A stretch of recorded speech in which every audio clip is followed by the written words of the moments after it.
Nanti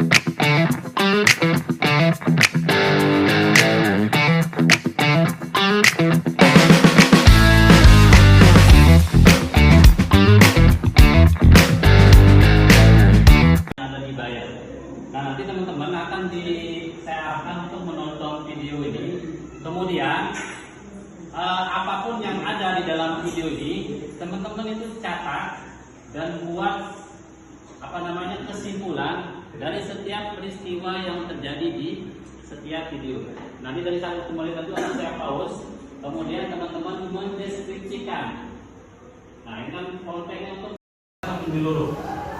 Nah, titik poinnya itu adalah bagaimana mereka menjalin menjalin komunikasi internal baik antara masyarakat lokal dengan masyarakat setempat. Oke, selanjutnya.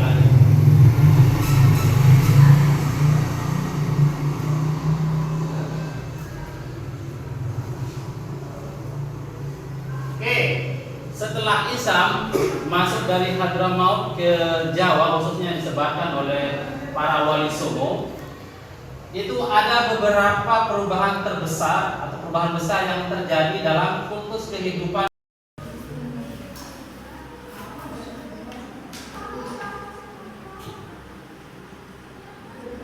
Oke, saya pause di sini. Nah, teman-teman nanti tugasnya itu adalah ini. 1, menjelaskan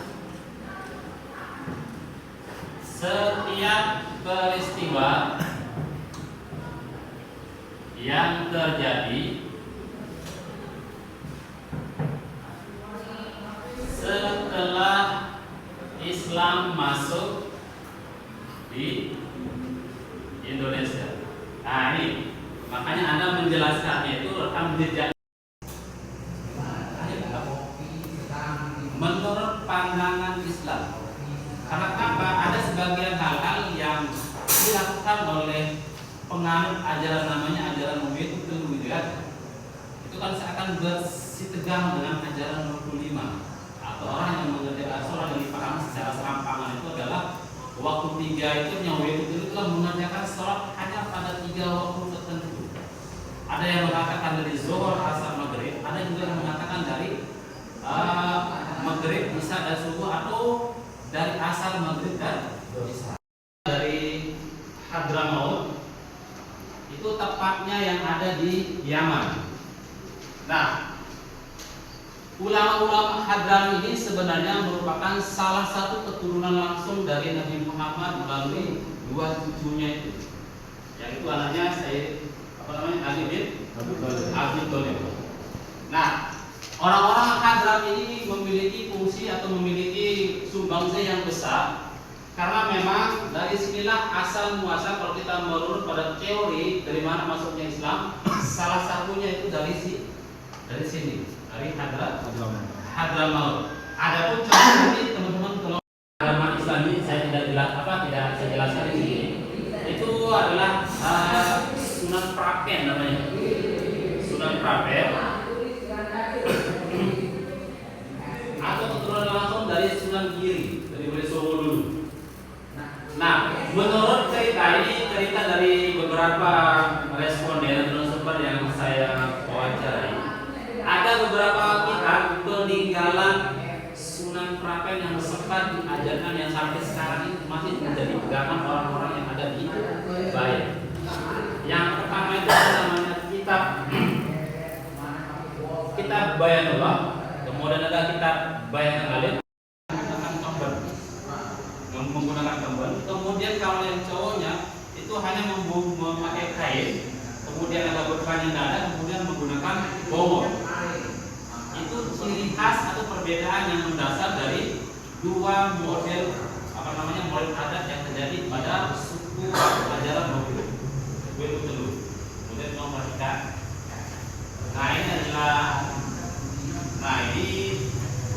ketika mereka mulai membakar kepada kalian, ini adalah model masjid kuno yang dijadikan sebagai tempat tumbuhnya sangkau. Nah, sebelum naik ke sesai itu ada daerah namanya Dusun Bako. Dari hasil analisis data dari hasil penelitian itu memang ada sebagian orang yang mengklaim itu salah menerjemahkan tentang konsep Wedutel itu bukan dikaitkan dengan konsep yang orang itu sholat 3 waktu, enggak. Tapi itu terkait masalah siklus hidup manusia. Ada yang mengatakan ibu bertanah dan sebagainya itu. Ada juga yang mengaitkan itu sebagai zikir, ada yang berdoa dan ibadah dan sebagainya. Nah, kalau yang tentang sholat itu sama-sama seperti orang yang menganut ajaran waktu 5, sama-sama melakukan sholat secara penuh. Oke, ada lagi yang nanya? Silakan. Oke, kita lanjut.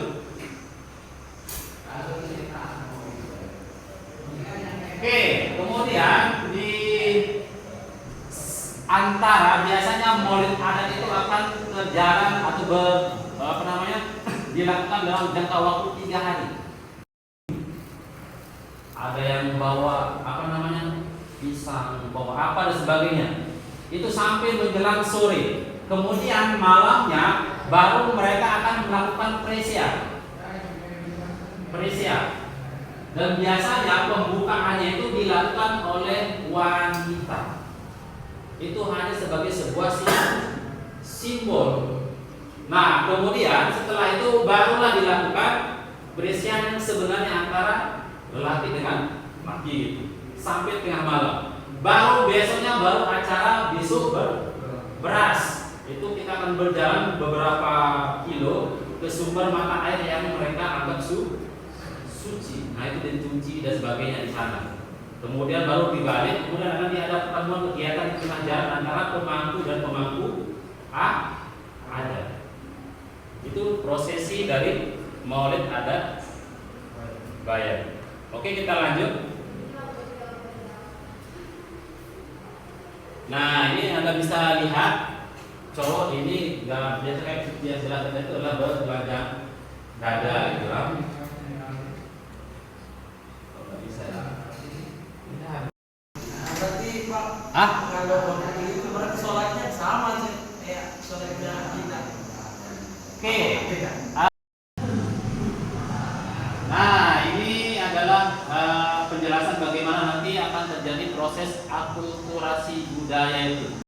Nomor pertama, ini adalah bangunan Masjid Kuno Bayan yang dijadikan sebagai tempat untuk melakukan ritual maulid adat. Karena saya sudah beberapa kali melakukan penelitian di sana.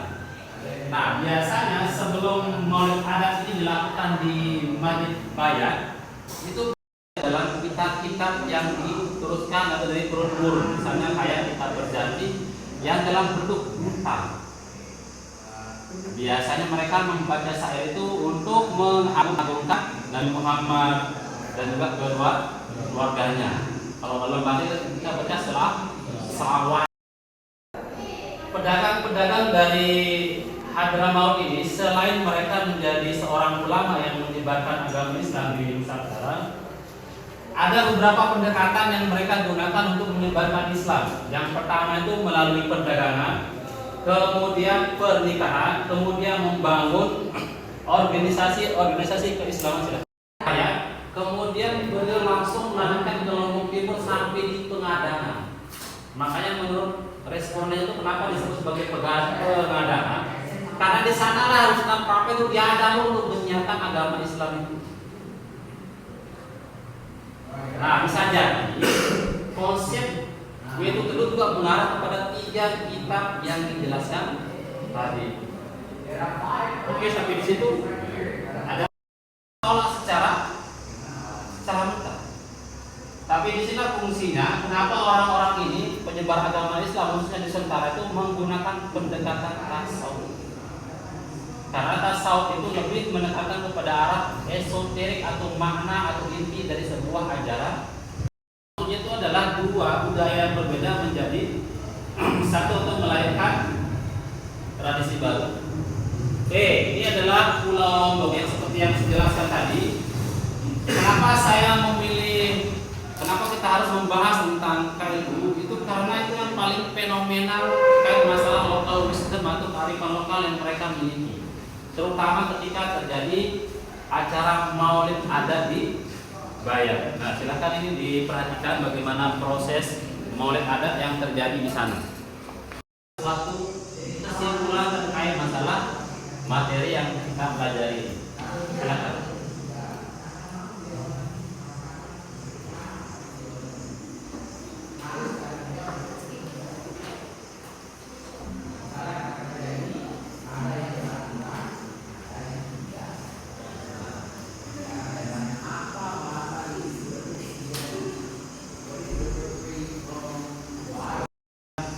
Ada beberapa opsi atau ada beberapa fakta sejarah.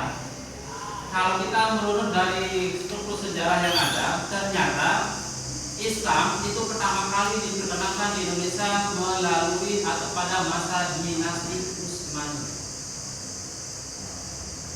Jadi ada kayak legenda yang tersebar di Jawa ketika ada namanya Syekh Subakir itu merupakan salah satu syekh yang berada pada masa dinasti Utsmani. Dan Syekh Subakir ini merupakan salah satu mereka mengumpulkan hasil panen itu sampai menjelang sore hari. Karena besoknya itu sudah mulai melakukan pencucian beras. Karena itu saya ingat di sana berapa hari sebelum acara belum ada itu. Satu hal lagi yang belum saya jelaskan dalam sistem tradisi kebatinan ajaran Wetu Kelu ini ada satu tempat yang disebut sebagai kampung. Kampung itu adalah sebuah tempat yang menurut sebagian kepercayaan mereka itu dianggap sebagai sesuatu yang sakral. Jadi tidak sembarangan orang bisa masuk dalam wilayah kampung itu. Jadi di sana nanti akan terjadi membuat kayak acara dan sebagainya itu berawal dari kampung. Kalau orang-orang di luar pemangku adat atau orang biasa tidak boleh masuk ke dalam wilayah ini. Nah, selesai dari sini baru nanti acara dengan itu masih ke masjid.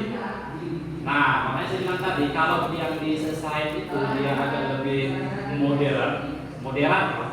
Sementara kalau yang di Bayan itu masih benar-benar seperti apa adanya gitu. Nah, apakah orang luar boleh ikut? Boleh. Tidak ada yang melarang untuk kita ikut. Walaupun ada beberapa bagian yang tidak diperbolehkan. Tapi kalau kita ikut pakai dodol, pakai baju kayak orang adat sasak pun. Oke, ada lagi punya silakan. Perlu untuk dicatat, pedagang-pedagang dari Hadramaut ini selain mereka menjadi seorang ulama yang menyebarkan agama Islam di Nusantara, ada beberapa pendekatan yang mereka gunakan untuk menyebarkan Islam. Yang pertama itu melalui perdagangan, kemudian pernikahan, kemudian membangun organisasi pembacaan saya.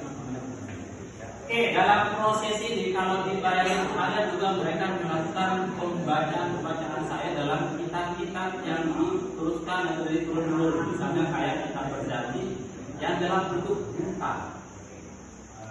Biasanya mereka membaca saya itu untuk mengagung-agungkan Nabi Muhammad dan juga keluarganya. Kalau dalam lahir kita baca selawatan lagi. Nah, ini biasanya pembacaan kitab berita ini dilakukan di dalam masjid kuno menggunakan lampu hijab dari penerangan. Nah, yang seperti ini. Dan ada juga beberapa naskah, misalnya kayak ada bagian ini.